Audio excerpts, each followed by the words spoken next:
Here I am in Heathrow Airport. I'm about to start my journey to go to Mount Everest Base Camp. There are many reasons why I'm doing this. One of the reasons that I want to share with you is the way in which we live our lives in the UK. It's behind a desk, we're not getting much of the outdoors, and there's not really much we can do living in an urban city like London. So this is why I've decided to come out and do something crazy. Last time I climbed a mountain was in Snowdon, and it was very difficult coming down because I realized I've got a left knee problem. So I've been training hard for the last couple of months, working on leg routines in the gym almost every day. On the plane, I was looking at this screen and it just struck me how this plane was just flying a few thousand meters more than the height of Everest. After a long journey through Doha, we finally landed in Kathmandhu and went to pick up our luggage. Hey, welcome.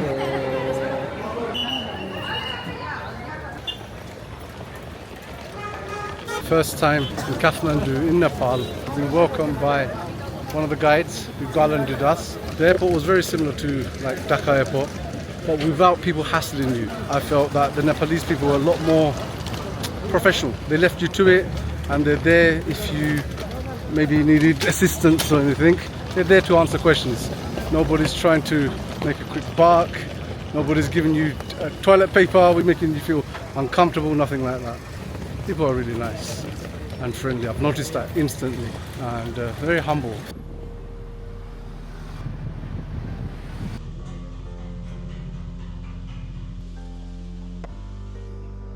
Salam and welcome to Kathmandu. This is day one. One of the things I used to always wonder is why people want to climb mountains. There's something powerful about climbing mountains. In Islam, in Hinduism, in Christianity, in all these various religions, there's always a connection with mountains. In Islam, for example, Prophet Musa alayhi salam, he went up to the mountains to speak to God, to receive his revelation. The Prophet Muhammad, peace and blessings be upon him, was meditating in Cave Hira when the Archangel Jibreel alayhi salam came to him with the first message.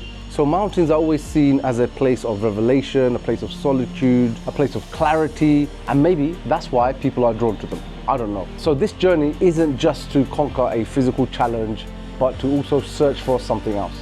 And I never know when I'm on my journeys what I am seeking. I've never ever gone on a journey, on a trip somewhere, and it hasn't had an impact on me in some way, shape or form. Now, I just want to say to anyone watching this, especially someone who's living in a place like London, stuck in the 9-to-5 grind, don't wait until you burn out to take a break. You don't need to climb Everest, but just get out your comfort zone. When we take our families abroad, we spend our time in a 5-star hotel for the entire week. We don't get to really experience a culture because those places like Turkey, like Egypt, they cater to that Western mindset. So they make that environment comfortable so that you feel at home. And what's the point of traveling if you're just gonna feel at home? You need to experience other people's cultures, the way other people live. I've just had my shower. I don't know when I would next have a shower because I'm told that on this trek, very few places will allow you to have a shower as comfortably as you can have in your hotel room. We've all been given a bag like this. This is the group that we're with, Sunnah Treks. They've given us this duffel bag where we have to put all of our day's stuff. Everything that we need for this trip will have to go in here. We do have a backpack as well that we're going to take with us. This is my backpack, and inside here will go things that I need for the day. So I'm talking about things like my food. I've got some beef jerky here. I've got some little mini oat bites, and these things are electrolytes, which I'm going to put into the water so I can stay hydrated all the time. Chocolate, I've got a couple of protein bars, a woolly hat for colder weather, a buff that I'm going to wear as a neck warmer, and I've got this sun hat. And gloves. I'm prepared for any kind of weather change, whether it's hot or cold or whatever. If I'm getting too hot, I can take off layers of clothing and just put it in there as well. This is a map that we've been given by the guide who's going to be taking us there. I'm hoping we don't get lost because he's going to be guiding us. So I hope I don't have to use this. I can just keep this as a nice little souvenir. So this has to be 10 kilograms. And inside this backpack, you can have up to 5 kilograms. So a total of 15 kilograms because the airline to Lukla will have restrictions on weight. And of course, I'm taking my hiking poles, these ones. Unfortunately, I spent quite a bit on these and I've come here and I found out that you can actually buy them cheaper or even rent them. Now, as for the day tomorrow, we are going to have to wake up around 5 a.m, get breakfast, and we are going to take a plane to Lukla. And from there we begin a trek. So currently in Kathmandu it's around 1300 meters. In Lukla it's going to be like 2600, so another 1300 meters, and we might need to go up slowly and adjust to the altitude. Namaste, good morning. The agenda for today is to make this flight. We need to get these bad boys onto the plane. Every porter carries 2 bags. So you could imagine, man, like, you know, we're struggling with our 5 kilo bag and they're carrying 20 kilos on their back, covering the same distance we're going to cover at a much faster pace as well. So, yeah, when you see the porters, you realize just how insignificant you are compared to them. Let's just get on the flight, get there, do a first bit of a gentle trek, take it from there. Here at Kathmandu Airport, there's a huge backlog of people waiting to go to Lukla, and we're going to wait a couple of hours more to find out whether or not we can get on the flight. If not, then we're going to have to take a 5-hour coach journey to go to Ramchap, and we're going to try and get the flight from there. We didn't get much sleep last night, so some of the brothers here are lying down, practicing for the trek, almost fully knocked out. How are you feeling? You always have to give yourself a chance at this airport. Otherwise, you're traveling 5 hours to Ramachap. So it's always worth coming here, seeing what the situation is, and then go for it. Expect the worst. Hope the best. I've met here Ram, so I was just asking him, why have you never climbed to the top of Everest? Before, I was also, trekking guide, and I now, operate the company called, trekking team. Those people, who live in, Everest region, their caste is called Sherpa. These people are very experienced for the mountain. Why? Because they are living there, they burn there, and they are more, acclimatized. And I am living in Kathmandu, and I am from the from the Brahmin family, and I am not that used to for the the mountain.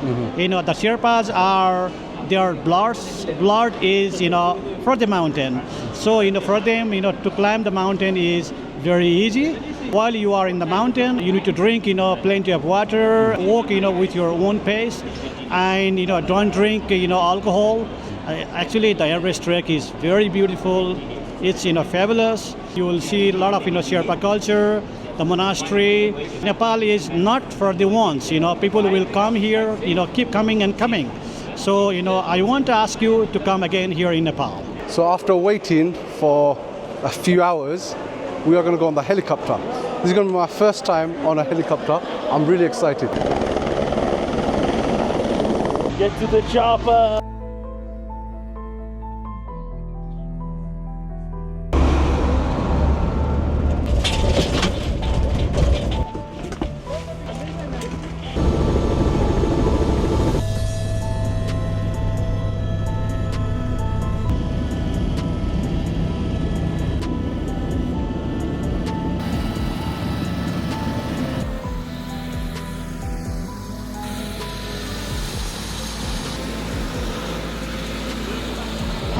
We've arrived here in Lukla. Already I can feel a little bit heaviness when it comes to breathing. I don't know how to describe it, but I can certainly feel it's a little bit harder to breathe. And this is probably a result of me being at a higher altitude than I'm used to. Another thing, I can already feel how cold the weather is here compared to when I was in Kathmandu. What I'm wearing right now is a light fleece and a t-shirt, but in Kathmandu it was quite humid. I felt quite hot. I didn't want to, I wanted to take it off, but here I think I'm going to keep it on, definitely. I might even need another layer on.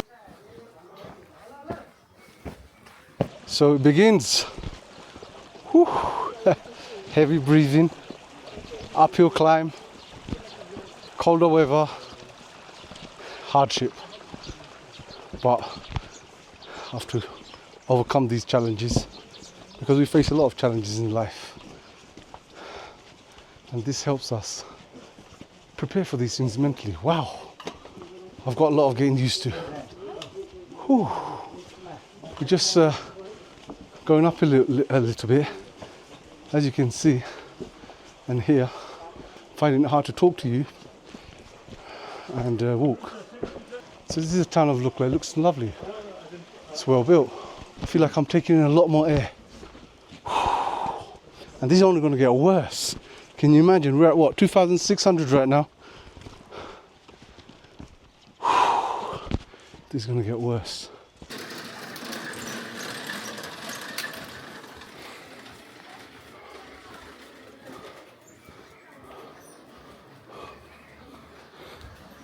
This is somewhere where people from all over the place will come and stop on their route to Mount Everest Base Camp.